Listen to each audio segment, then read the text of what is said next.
The situation for Trump at the moment is between a very hard rock and a very hard place.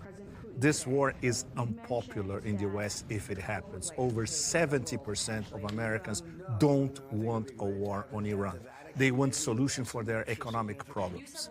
So if this is launched by the United States, it's bye-bye to the midterms, and Trump is instantly converted into a lame duck presidency.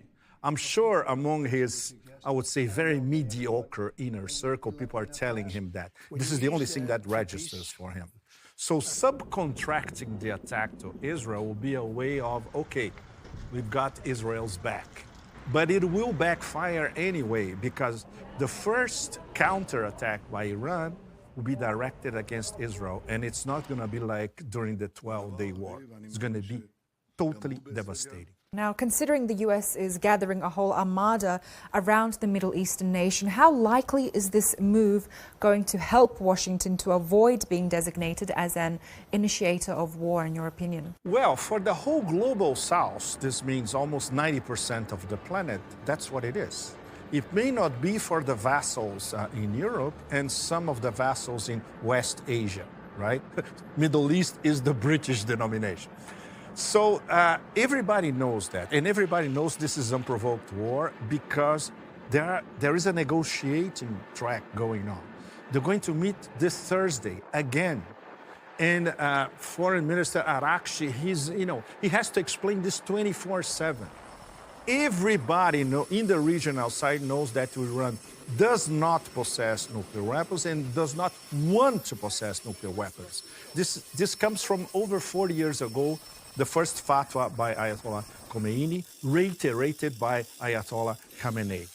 But if they are forced to go for a nuclear program, they might revise that.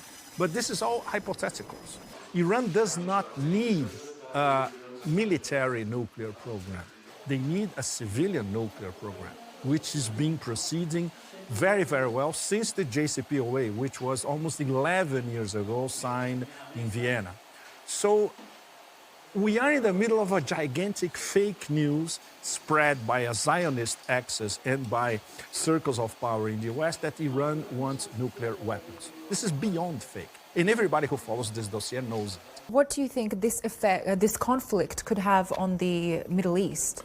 It's not a conflict, Farida. This is a war. If it starts, it's going to be a serious war with global repercussions.